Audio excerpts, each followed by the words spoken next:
Midwest Ghost on the beat.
Go. What's up, everybody? Welcome to another edition of ENT Blog Radio. Special guest right now. Special two next, man. Thank you so much for taking the time to interview us, man, for the show. Yeah, man, definitely. Let you know you can pop right here, man, from the sky, from Project Load all the way back in the day. I know that's where I first became a and stuff like that. You know what I mean? I want to talk to you about Project Load days, man. Like, just take it back a little bit, just in case some people want to hear about that. What was the atmosphere like back in the day? Well, the Project Glow was like, you know, it was already like, by the time it started, it was already a derivative of the good Operation on Exposition. It was like an open mic workshop where it was only from 8 to 10, and you would sign a list, and you'd only get 5 minutes to rock. And you kind of would go there with like a written song, you know what I mean? Every week you'd be like, let me write the best song. The Project Blow was more like wild, freestyle battling, people outside. They were more, it was like a lot of frenetic energy. So the thing with the Project Blow that was really dope was it was like, the energy was really frenetic. So it was like, you could be outside or inside. Most of the times you couldn't even go inside because outside might be more cracking. Yeah, that's, you know that's what would happen by the time I would always have to do Yeah, so you know what I mean? So it's like, it was real influential, man. A lot of the groups that were there carrying over from the Good Life, a lot of those groups really, you know, influenced me and stuff like that. By the time the Blood was already happening, that movement really influenced me, and then because of you know, groups like Chillin' Building Empire, Hip Hop Clan, Freestyle Fellowship, and all the groups that were OGs right there, all those people, like, they opened a lot of doors for me. And they cool, you know?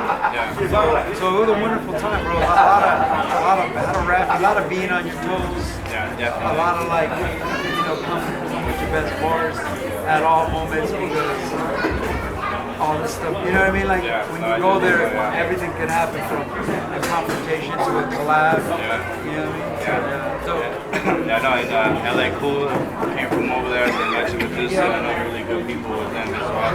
I know you were just with LA Cool over with the homie Misfit. Yeah. Doing your sim movie and shoot over there. Yeah, they were my first crew. Afterlife, my group of Mexican descent, our first crew was called Afterlife. It was CBE, Hip Hop Clan, Bus Driver, was a junior member. Yeah, these two dudes called Cypher 7, and then Mr. CR and the Bastards. You know what I mean? So we were all part of that collective, spawning from the Good Life going to the Project Load. And like I said, man, the Project Load was like, if the Good Life was about writing better songs, the Project Load was about freestyling better and battling better. So, you know, I was always fascinated by it. Yeah, it was dope, man. I mean, I was always there as a youngster and stuff. That's where pretty much like LA hip hop originated from. I mean, I wish there was like still a spot like that where they could rejuvenate, teach all these youngsters about it. I think over and over there, you know, there becomes other spots. The new wave right now, the kids don't, it isn't like organic like that. Correct. They find that amongst themselves now, you know what I mean? they find that amongst themselves. They don't really like. You don't need like a place like this. We live in a world where everybody lives on their computer or on their phone. Yeah. So everything's been micro-sized. So where you needed something like a collective like that, people find that on YouTube now. And they just like, they become students and they're like crate digging on YouTube. I mean, it's a beneficiary too for that, you know what I mean, for people to go back in time and check out, you know what I mean, Right. Especially if they want to go and check out some of your work or whatnot, Yeah. you know what I mean. Next, I wanted to ask you too, man, about your history of the Visionaries. Yeah, that was That was my first group was the MXXNSHINE, but then I met Kiku and Red Matic in '96, and I met him through there's a group called the Mexicans, and I was making music with the Knots. That's a group called the Knots, and they were on the same label, Wild West, as a group called the Mexicans, and the Mexicans were on Motown, and Kiku was down with them, and through Rocca from Dilated, I met Red Matic, and I met Key and Red. They had a UCLA, they had a radio show, so I'd go on there, freestyle or bring them a new song or whatever. And they were already forming the Visionaries, you know, like a multiracial group. And me being like Mexican or Latino or whatever, they didn't have nobody like that. And they kind of like had this dream of this multicultural group. And so they asked me to be in it, and at the time I was like, yeah, fuck it. And yeah, we made some music and it turned into everything the Visionaries turned into. Classic, man. Now, when you got with the Visionaries, did it kind of change you in the sense of your direction that you're already going with music, or did it pretty much just keep it on the same lane and just improvise yourself? The Visionaries are much more conscious, I guess. Well, you know, we were conscious already, but the Visionaries were much more good-hearted, being that Elemental was Christian, and they were much more like, they presented a kinder, more straightforward boom bap vibe, whereas the MXXNSHINE or the Good Life, they're all about breaking barriers and being avant-garde. So the Visionaries are more like the epitome of boom bap hip hop because of Red Matic's strong presence, you know what I mean? So the Visionaries kind of kept in hip hop, whereas the other groups, like the Shake It Up or MXXNSHINE, we could just geek out on some other shit. You've been part of some legendary groups.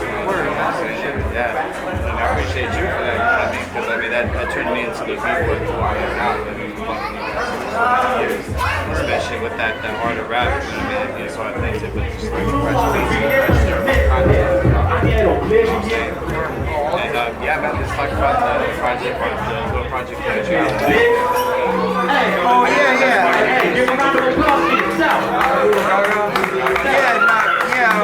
I went in the studio last week to do a song with my homie, and I ran into Misfit, and I know him from the Crooks. Right, yeah. And he was showing me some music videos that he did.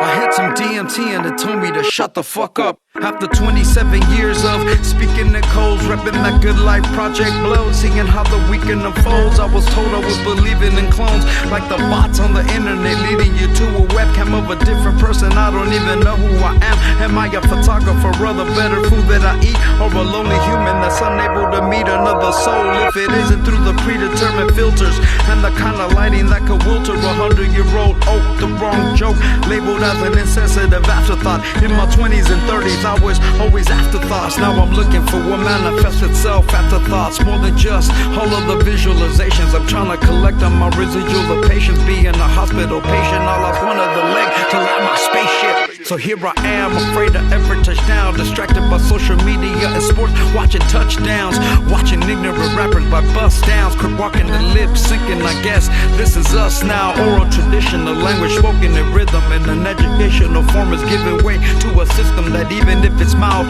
is the product of speaking to an infant as a child. The only thing you remember is goo goo gaga, Lady Gaga. I'm the difference between being well-read and wearing that red MAGA hat on your head, being fed maggots and cell phone magnets stuck to your head. Goo goo gaga, Lady Gaga. I'm the difference between you being well-read and wearing that that red MAGA hat on your head, being fed maggots and cell phone maggots straight stuck to your head. I don't have the genetic makeup to keep it simple, and I know about the agenda to keep my signal scrambled. So thus, other than appealing to intellects of the like, I understand that my music isn't here to like. It's not like riding a bike, it's like a one-legged man climbing Mount Everest on a hike. And even more dangerous than that, it's like the freedom to do whatever you want instead of what's trendy at the time. My poetry has no time to care if you have the time. It's just a way to commit you to working for others. Have a solid thought with no approval from brothers on other men in the room, leaves no room for acceptance. That's why my death will be an epic antiseptic on the tepic. The universe like a care is almost complete. If you take anything from this selfish act of aggression, it's to take my frivolous spirits as the birth of your progression. Goo goo gaga, Google Lady Gaga. I'm the difference between being well read and you wearing that red MAGA hat on your head, being fed maggots and cell phone magnets stuck to your head. Google Gaga, Google Lady Gaga. I'm the difference between being well read and wearing that red MAGA hat on your head, being fed maggots and cell phone magnets stuck to your head. Google Gaga Gaga, Google Gaga. Yeah. The chorus terrible. Google Gaga, Google Lady Gaga. Google Gaga, Google Lady. Google Gaga.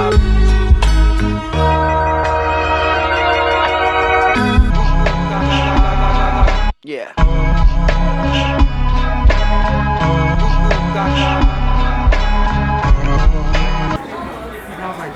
He's like, I made these here in like an hour. I was like, dude, they're really good. I was like, make me a video. So he made me a video. And I was told him I'll make, some jams. And Mama has been down with the Crooks. Yeah. So yeah, they're cool, man. I got love for them. So I was just like, yeah. And then Conejo, there's other rapper Conejo, who I've known him for I've been to. He was in the same boat where a couple months ago we did a show with him and he was like, when you're gonna do a song game, so happens he recorded it. So I was like, yeah, now I know where you record, I'll do something. So I'm probably gonna slide there a couple times and try some shit out. Yeah, this shit's cool, man. I was like, Tuesday I did a song and Thursday we were making a video. Like, I appreciate it for that. Yeah, he's a dope guy, dude. He's very consistent. And they're talented as fuck, yeah. Definitely, I'm very I've known him for a while too. Like, he's really cool and great. Let's get back into the detail, man, of when I'm pretty sure you've been doing this a lot, maybe not, like when you first started like getting into hip hop, and what got you into hip hop? Mostly my dad growing up, my dad made music. My dad plays keyboards and guitar.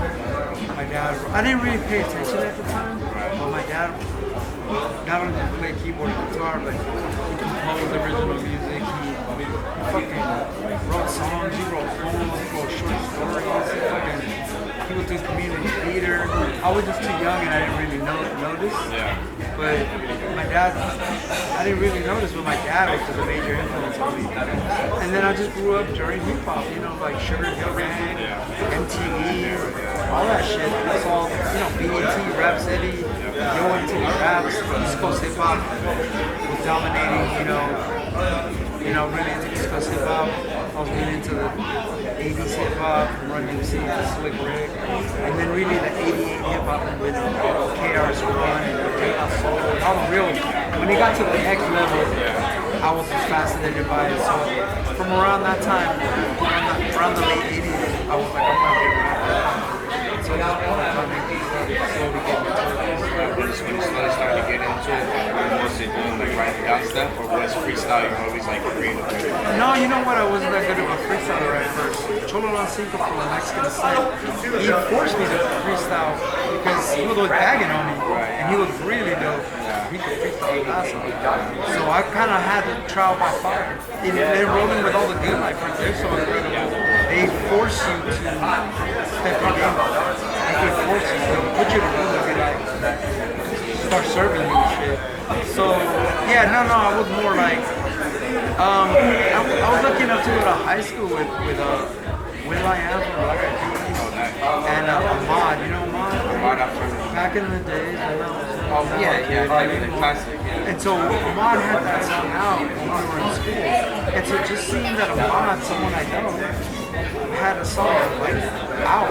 I never felt like it was impossible. So like luckily for the time when I started working on music, I never felt like it was an impossibility because I knew I was like, here's a homie, and so I just started writing and you go through your song. You make terrible rap names, terrible songs, and you get better. Years go by and you get better. That's what happened. We learned the hard way, bro. We had nothing, we sucked, bro. And then we had a quit band. We didn't have no instruction for it. So it was just like, you know what I mean? Like, I don't want to use shit. I was the same way when I did music for 16 years. And I was the same way, like I said, when I stopped, it got better. But I stuck there writing to try to work.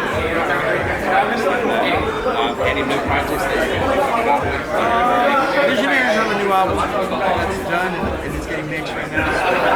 And then it's been taking me 3 years, but I'm working on a record with Sick Jacket. But it's like You told me about that. Pyramid City. And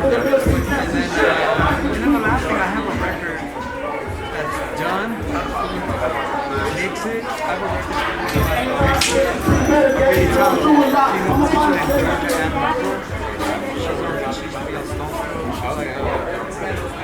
Yeah, she's the claims wife. She makes beats and sings. So I got a record with her, but I have a lot of things that are like almost done. So I've been taking music a little more seriously. So I'm not like living and dying on it. Man, any shows? I mean, other than working on the projects and doing Lax on shows right now as well. Not too many, man. I think maybe when the visions come up, we're gonna do some stuff. I think we got a show in Master For sure, man. Like to say thank you to the next man for taking this time and getting interviewing me, man, for sure. Keep an eye out on the projects coming up with this, everything that'll be bottom below. And yeah, man, gotta stay tuned. We got another interview coming right now as well. We're at the Moonshine Records. We'll be here. Love you, man. Thank you once again, man. See you guys.